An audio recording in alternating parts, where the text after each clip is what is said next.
नमस्कार, हमारा नाम है समरीन और आपने देखना शुरू कर दिया है लाइव सिटीज। देखिए, बिहार के एक विश्वविद्यालय में गजब बवाल मचा हुआ है। आपको बता दें कि उस विश्वविद्यालय के वीसी सहित 4 बड़े अधिकारियों पर एफआईआर हो गई है। इतना हंगामा हो रहा है, इतना बवाल मचा हुआ है कि विश्वविद्यालय में तालाबंदी हो गई है। कर्मी हड़ताल पर चले गए हैं और परीक्षा को रद्द करना पड़ा है। जी हाँ, हम बात कर रहे हैं मुजफ्फरपुर स्थित बीआरए बिहार विश्वविद्यालय की, जहां पर गजब हंगामा हो रहा है। तो इसको लेकर हमने भी सीनियर जर्नलिस्ट लक्ष्मीकांत सजल जी से जानने की कोशिश की है कि आखिर किस बात पर इतना हंगामा हो रहा है। तो जरा सुनिए उन्होंने क्या कुछ बताया है। नमस्कार लक्ष्मीकांत सजल जी, समरीन बात कर रहे हैं लाइव सिटीज से। जी स्वागत है, बहुत स्वागत है जी। ये जो पूरा हंगामा मचा हुआ है बीआरए बिहार विश्वविद्यालय में, क्या कुछ हो गया सजल जी? इतना हंगामा क्यों हो रहा है? देखिए, ये जो पूरा हंगामा हुआ है, ये हंगामा तो उसी दिन शुरू हो गया था। इस हंगामे का संकेत उसी दिन आ गया था जिस दिन बीआरए बिहार विश्वविद्यालय के कुलपति और प्रतिकुलपति के वित्तीय अधिकार शिक्षा विभाग द्वारा सीज किए गए थे और राजभवन ने बैंकों को निर्देश दिया था कि राज्य सरकार का जो आदेश है उसको लागू नहीं किया जाए, उसे कार्यान्वित नहीं किया जाए। आपको याद होगा कि राजभवन ने उस समय स्पष्ट कहा था कि राज्य सरकार को सिर्फ यह अधिकार है, शिक्षा विभाग को सिर्फ यह अधिकार है कि वह विश्वविद्यालयों का ऑडिट करा सकती है। बिल्कुल बिल्कुल जी। तो उसके बाद जब वो राजभवन और शिक्षा विभाग के बीच का विवाद खत्म हुआ जी। तो उसके बाद शिक्षा विभाग ने सिर्फ बीआरए बिहार विश्वविद्यालय नहीं, ये जितने भी विश्वविद्यालय हैं सबके ऑडिट के आदेश जारी किए। बिल्कुल। और ये जो ऑडिटर हैं, ये ऑडिटर सभी बिहार सरकार के वित्त विभाग के हैं, जो वर्तमान में शिक्षा विभाग के वेतन सत्यापन कोषांग में तैनात हैं। तो पहली जो रिपोर्ट आई, ये पहली रिपोर्ट आई ऑडिट के बाद बीआरए बिहार विश्वविद्यालय की। ठीक है। तो ये इस रिपोर्ट में करोड़ों की वित्तीय अनियमितता पाई गई, हेराफेरी पाई गई और बड़े पैमाने पर गड़बड़ी पाई गई। बड़े पैमाने पर गड़बड़ी पाई गई, करोड़ों की हेराफेरी थी। और ऑडिटर ने अपनी रिपोर्ट में लिखा है कि जब मैंने इससे जुड़े कागजात मांगे तो विश्वविद्यालय ने कागजात उपलब्ध नहीं कराए। नहीं कराए।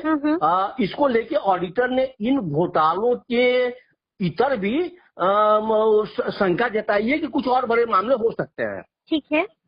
इस पूरे जब ये रिपोर्ट आ गई तो इस रिपोर्ट के बाद शिक्षा विभाग ने बीआरए बिहार विश्वविद्यालय के रजिस्ट्रार को आदेश दिया कि भाई आप 3 दिनों के अंदर आप एफआईआर कराएं। ठीक है। एफआईआर कराएं, क्योंकि इसमें सबसे बड़ी गड़बड़ी जो थी वो 48 लाख रुपए की स्टेशनरी की खरीदारी बिना टेंडर की गई थी। अच्छा। हाँ बिल्कुल। प्रश्न पत्रों की जो छपाई हुई थी उसमें 58,62,000 रुपए का भुगतान बिना टेंडर और इकरारनामा के किया गया था। ठीक है। एक निजी एजेंसी को सुरक्षा के नाम पर 19 लाख रुपए का भुगतान किया गया था और इसी की फाइल ऑडिटर्स ने मांगी थी, जो उन्हें विश्वविद्यालय द्वारा उपलब्ध नहीं कराई गई।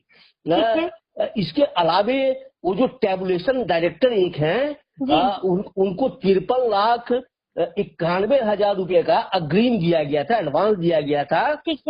लेकिन मात्र इसमें से 53,91,000 रुपए में से मात्र उस समय तक 10,97,000 रुपए का ही सामंजन किया गया था। तो ये घोटाले थे, मतलब करोड़ों का घोटाला था। तो जब शिक्षा विभाग ने आदेश दिया यूनिवर्सिटी के रजिस्ट्रार को कि आप इमीडिएट 3 दिनों के अंदर थाने में एफआईआर करवाइए, रजिस्ट्रार द्वारा जब एफआईआर नहीं कराया गया, मतलब जो समय सीमा उन्हें दी गई थी उससे दूनी समय सीमा गुजर गई तो शिक्षा विभाग ने तिरहुत प्रमंडल के यानी मुजफ्फरपुर के क्षेत्रीय शिक्षा उपनिदेशक को आदेश दिया कि आप 24 घंटे के अंदर FIR लॉन्च करें। ठीक है। तो उसके बाद वो तिरहुत प्रमंडल के क्षेत्रीय शिक्षा उपनिदेशक द्वारा मुजफ्फरपुर के स्थानीय थाने में FIR लॉन्च कराया गया। FIR लॉन्च कराया गया। जी। और उस FIR में वो जो ऑडिटर्स की जो जांच रिपोर्ट थी वो उसमें FIR के साथ उसको पुलिस को दिया गया, टैग किया गया जी। उसके बाद चूंकि अब मामला घोटाले का हो गया है जी। तो विवाद यहाँ से शुरू हुआ। जैसे ही FIR शुरू हुआ तो वहाँ का जो PG टीचर्स एसोसिएशन है उसने इसका विरोध किया। उसने कहा कि नहीं, पहले तो उसने कहा कि हम स्ट्राइक पे चले जाएंगे। ठीक है। उसके बाद इस बीच एक बड़ा डेवलपमेंट हो गया था। बड़ा डेवलपमेंट ये हो गया था कि ये सारे घोटाले जिस कुलपति के कार्यकाल के थे उनका कार्यकाल पूरा हो गया था।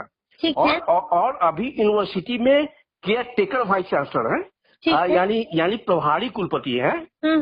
तो क्योंकि FIR पद पे होता है तो FIR पद पे हुआ है। अब इसमें इस विवाद को यह कह के विवाद खड़ा हुआ है, इस मुद्दे पे विवाद खड़ा हुआ है। विश्वविद्यालय का कहना है यानी प्रेजेंट वाइस चांसलर का कहना है कि ये जो पूरा FIR हुआ है इसमें कुलाधिपति की अनुमति नहीं ली गई है, इस पर कुलाधिपति की स्वीकृति नहीं है। बात कर रहे हैं डॉक्टर शैलेंद्र कुमार जी की। जी। बिल्कुल जी। तो ठीक है सजल जी, क्योंकि लगातार जब हम VC का हमने नाम ही ले लिया है डॉक्टर शैलेंद्र कुमार जी, वो लगातार ये कह रहे हैं कि राजभवन के आदेश के खिलाफ जाकर शिक्षा विभाग ने ऐसा किया है, यानी कि शिक्षा पाठक ने ऐसा किया है। तो इसमें हकीकत कितनी है? क्या वाकई में राजभवन के खिलाफ गया है शिक्षा विभाग? नहीं, एक चीज तो देख लीजिए ना जी कि आप इसके पहले आइए, राजभवन ने ही तो कहा था ना कि शिक्षा विभाग विश्वविद्यालयों की ऑडिट करा सकता है। ये क्लियर, ये तो राजभवन के कहने के बाद ही विश्वविद्यालयों की ऑडिट हुई है। ऑडिट हुई और ऑडिट में जब विश्वविद्यालय में करोड़ों की करोड़ों की गड़बड़ी पकड़ी गई तो अब ये बचाव पक्ष में कहा जा रहा है कि भैया आपने जो FIR किया तो अब उसकी अनुमति आपने क्यों नहीं दी राजभवन से। सवाल यहाँ ये भी उठता है कि जब शिक्षा विभाग ने रजिस्ट्रार को कहा कि आप 3 दिन के अंदर FIR कराओ तो विश्वविद्यालय ने उस राज्य वो जो राज्य सरकार का आदेश था उसको राजभवन के संज्ञान में क्यों नहीं लाया। बिल्कुल। तो जब सैलरी ग्रांट मतलब यूनिवर्सिटी को जब हम ग्रांट पैसे देती है सरकार तो उस समय तो वो राजभवन से अनुमति नहीं लेती है ना। बिल्कुल। क्योंकि हम यूनिवर्सिटी को इतना पैसा दे रहे हैं। जी। तो फिर अगर सरकार हिसाब मांगे तो इसमें ये कहना कि राजभवन की आप अनुमति ले लो तो थोड़ा सा कहीं ना कहीं खटकता है। लगता है कि ये मामला पॉलिटिकल हो रहा है। अच्छा, तो मामला पॉलिटिकल हो रहा है। मामला तो इतना आगे बढ़ गया सजल जी कि यहाँ तक उन्होंने कहा है कि मेरे खिलाफ साजिश हो रही है। ये भी उन्होंने कहा है कि मैं जमानत याचिका दायर नहीं करूंगा, मुझे गिरफ्तार है तो गिरफ्तार कर लीजिए, मैं बेल नहीं लूंगा। यानी कि मामला बढ़ता जा रहा है दिन प्रतिदिन। बिल्कुल क्योंकि ये तय हो गया ना कि अगर वो बेल नहीं लेंगे, ठीक है, और पुलिस उन्हें मान लीजिए गिरफ्तार कर लेती है, मतलब आपको लगता है कि गिरफ्तारी हो सकती है? नहीं, अभी मुझे नहीं लगता कि गिरफ्तारी होगी। ठीक है।